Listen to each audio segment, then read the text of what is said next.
How to have a happier Christmas as a sensitive. My first piece of advice is to realize that some of the most important parts about Christmas isn't the presents, but it's actually your attention during Christmas. How much time are you spending on your phone? Now, if people are being really rude and belligerent, sometimes it's a good strategy to just go on your phone and be very detached. Then yes, you have my permission to go on your phone if you're avoiding confrontation in some way. Okay, but otherwise, engage with people, talk to people, ask how they are. And don't ask them about religion or politics. In fact, don't ask people to go to church. I mean, I know some families you do go to church at Christmas, and that's the time of year you do go. And if you're okay with that, that's fine. But this is not the time of year to tell people what to do about their religion or their politics, okay? Leave those conversations out of the family time. Why don't you play a board game instead? Play Trivial Pursuit, play chess, play a card game with a younger family member. Kids love games, and if you play them, it's a great way to really spend your time and attention in a positive way that's not talking about negative things going on in society or negativities that are going on in your life. Now, if you're traumatized and you need to heal, there's a time and place to do that, but I don't necessarily recommend doing that with your family. They may or may not be supportive. Depends on your family. And family dynamics can change too. Maybe your family was really good at listening and was really supportive 10 years ago, but maybe they're not so supportive today. So those things can change and you can be really disappointed. So be careful what sensitive topics you talk about over the holidays. You probably want to keep it light and keep it happy, just so nothing gets spoiled during the holiday season. I also recommend that if you're going to set rules about gift giving, it's getting really popular now. It's like do the edible presents or only spend X amount of dollars on a present or do Secret Santa or whatever those rules are for your gifts. I'm not saying you shouldn't set them, but set them in a reasonable time frame. Ideally, if you want to set it for next year, set it at that Christmas. Say, this is what I want next Christmas, rather than at the last minute.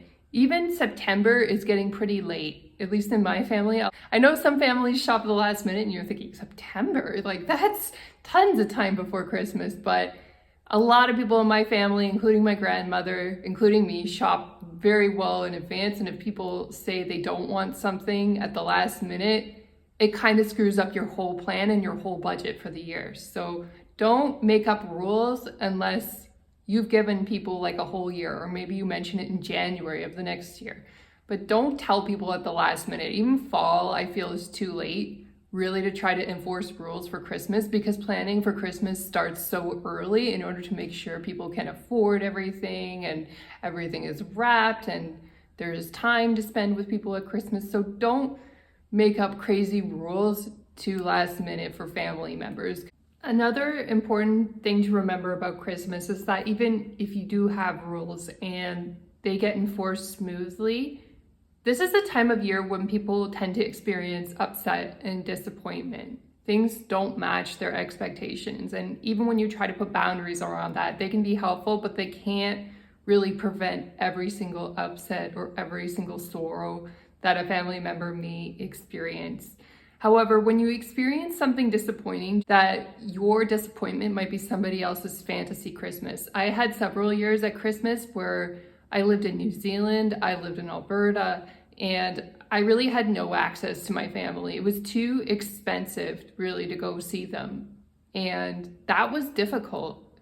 Having said that, now that I spend Christmases with my family, I can be really grateful for their presence and that we can hang out together. And that's something really important to me, regardless of whatever happens at Christmas, you know? And so I can't really get upset or take it out on them. What I'm finding is helpful for dealing with family is to make sure that I'm giving to myself first and that I'm treating myself with a lot of care and love and self-respect.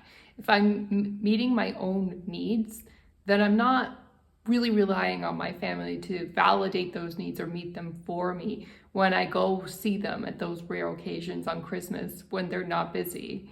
I don't need them to tell me that I'm going to succeed. I know that I'm going to succeed, and I'm there to just spend quality time with them because I love them and I know how much I'll miss them if one day somebody in my family passes away, or if one day I become separated from them because I need to take a job or move to another part of the world. I'm really fortunate to have studied mediumship at one point in my life, so I do know that death isn't the final separation between you and your family. However, you don't have the physical body anymore. And that is something that you will definitely feel grief and you will miss. My family changed completely after my grandparents died. We just didn't get together the same way, my cousins and I, the way that we did when we were children. And it's okay. I still love them. I see them once in a while. I went to a wedding of theirs a few years ago.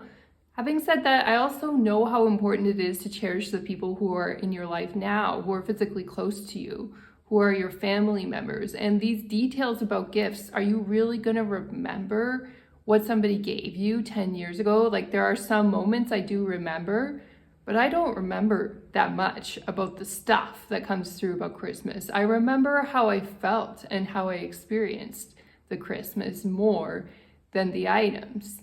Our lives can change really, really quickly. I mean, the pandemic and the inflation and the suffering, the homelessness that has happened after is just big proof. I can think of a huge stretch of land where there is a ton of homeless, just a 20-minute walk away from me. And it wasn't that long ago when I lived in my home that I could just walk out in nature. I have tons of photos of myself out in nature where I was completely alone. And now there is a huge homeless encampment there.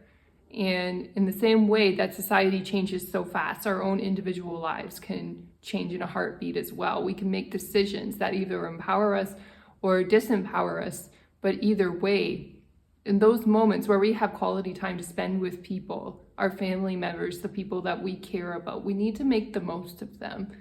Don't fight and squabble. Take a break and decide how you're going to deal with it. Whatever you decide to do, just make sure you're doing something constructive.